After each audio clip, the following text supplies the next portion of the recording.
둘째로, 하나님을 시험하지 말라는 말은 믿음에는 한계가 없다라는 뜻입니다. 이게 무슨 말이냐면 마가복음 9장 21절에서 23절 말씀에 보면 예수께서 그 아버지께 이르되 언제부터 이렇게 되었느냐 하시니 이럴 때 어릴 때부터니이다. 귀신이 그를 죽이려고 불과 물에 자주 던졌나이다. 그러나 무엇을 하실 수 있거든 우리를 불쌍히 여기사 도와주소서. 예수께서 이르시되 할 수 있거든이 무슨 말이냐, 믿는 자에게는 능히 하지 못할 일이 없느니라 하십니다. 이 대화에서 주목할 것은 병자의 아버지의 믿음입니다. 그러니까 그러나 무엇을 할 수 있거든 우리를 불쌍히 여기사 도와줘서 라는 말에 문제가 있습니다. 예수님은 당신이 정말 할 수 있는지 모르지만 이라는 조건부 신뢰, 즉 반신반의하고 하는 말을 예수님은 잘못된 것이란 말하고 있습니다. 믿으면 조건이 있을 수 없는데 이 사람은 조건부 믿음으로 예수님께 간구하고 있습니다. 이 조건부 믿음에는 한계를 두고 있다는 말입니다. 믿음에는 한계가 있다는 말은 믿는 자가 믿음의 대상을 모르고 있다는 뜻입니다. 여기서 예수님은 믿는 자에게는 능히 하지 못할 일이 없느니라는 말씀은 한계를 완전히 지우고자 하는 것입니다. 믿음의 주체는 사람이지만은 믿음의 대상은 하나님이라는 말입니다. 그 무한하신 하나님이 무한하신 믿음의 한계를 우리에게 보이시는 것입니다. 아이 아버지는 예수의 말을 듣고 이렇게 외칩니다. 내가 믿나이다. 나의 믿음 없는 것을 도와주소서 라고 말하고 있습니다. 이 복음은 믿음이란 완벽한 확신이 아니라 예수님께 자신을 맡기려는 불완전한 신뢰를 보이고 있는 것입니다. 그리고 예수님은 완벽한 믿음을 요구하지 않고 믿으려는 마음, 그리고 그 부족함을 예수님께 맡기는 것, 그것이 믿음의 본질이라고 말하고 있습니다. 여기서 인간의 믿음은 불완전한 것을 알 수가 있습니다.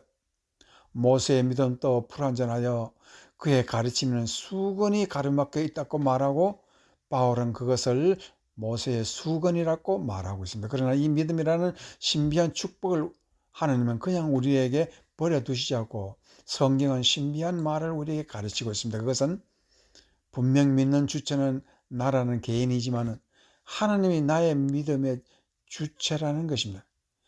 그 말을 얼른 생각하면 예수님이 내 대신 믿어주는 거냐 그런 뜻으로 들리지만 사실은 그건 아니고 내가 믿어야 하는 믿음인데 어떻게 예수님이 내 대신 믿어주겠습니까? 그런데 성경은 우리의 믿음의 시작이 예수라는 말에서 내가 믿고자 할 때에 예수님이 나의 믿음을 도와주시고 나의 믿음을 완성시켜 주시는 분이라는 것입니다. 이 신비를 해결하시는 성경 말씀이 바로 성령이십니다. 가장 핵심적인 출발은 로마서 8장 16절 말씀에서 성령이 친히 우리의 영과 더불어 우리가 하나님의 자녀인 것을 증언하시나니 에서 신앙이라는 것은 나와 성령이 함께 믿음이라는 출발점에서 하나님을 향해 출발하는 행위라는 것입니다. 믿음은 하나님을 향해 전적으로 의지하는 확신입니다. 이것은 내 감정의 강도가 아니라 성령이 내 안에서 일으키는 내적 증언이라고 말하고 있습니다. 내가 스스로 만들어내는 감정이 아니라 하나님이 내게 주시는 내적 조명이라고 성서적으로 말하고 있습니다. 하나님이 나를 자녀로 삼으셨다는 관계적인 확신입니다. 이 확신의 가장 깊은 믿음 속에 들어있습니다. 그 믿음은 내가 믿지만은 그 믿음을 잡고 함께 걸어가는 이는 성령이라는 뜻입니다. 그리고 가장 중요한 것은 그 방향과 목표가 하나님의 말씀이라는 뜻입니다. 그래서 히브리서 13장 5절에 내가 결코 너희를 버리지 아니하고 떠나지 아니하리라는 말씀, 이 말씀이 믿음을 잡아주고 방향을 설정하고 믿음에 힘을 주는 것입니다. 그래서 로마서 10장 13절에 누구든지 주의 이름을 부르는 자는 구원을 얻으리라는 말씀이라는 것은 바로 이 믿음을 바라볼 때에 우리에게는 진정한 신앙의 성장이 있다고 말하고 있습니다. 많은 사람들은 생각합니다. 내가 더 강하게 믿으면 확신이 생기겠지? 라고 하지만 성경은 정반대로 말하고 있습니다.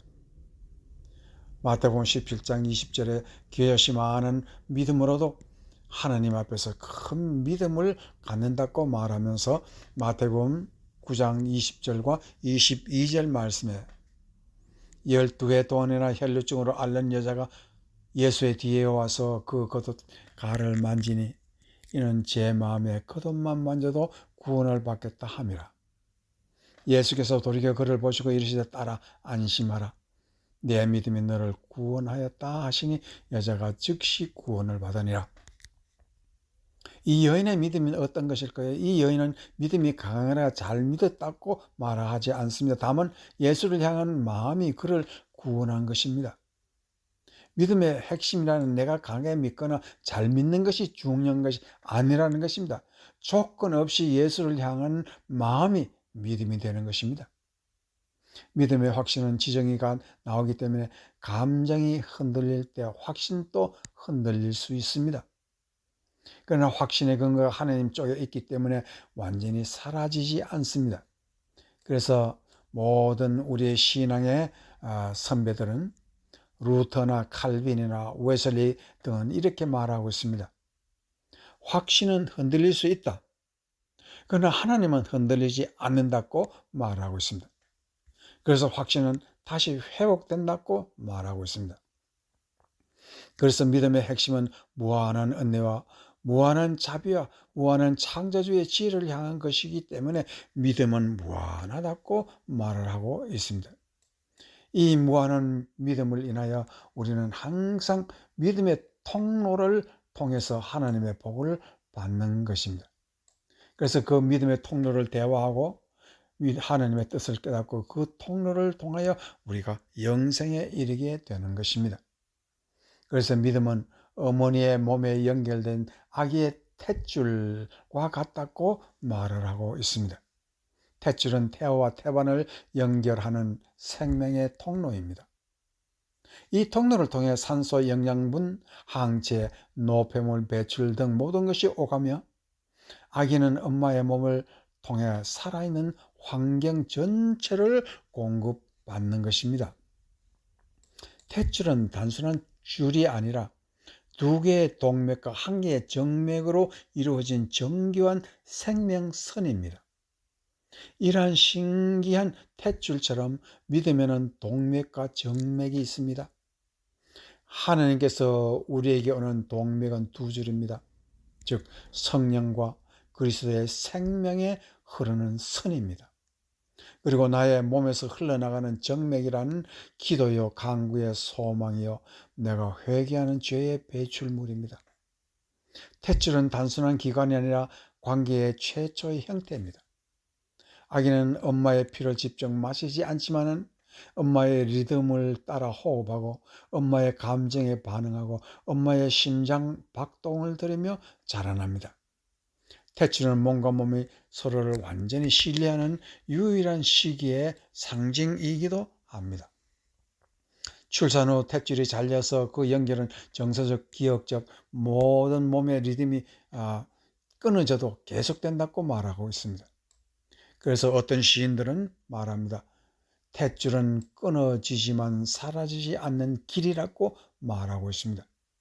그래서 이러한 관계를 통해서 믿음이라는 탯줄은 하나님과 내가 신뢰하고 호흡하는 관계라는 뜻입니다.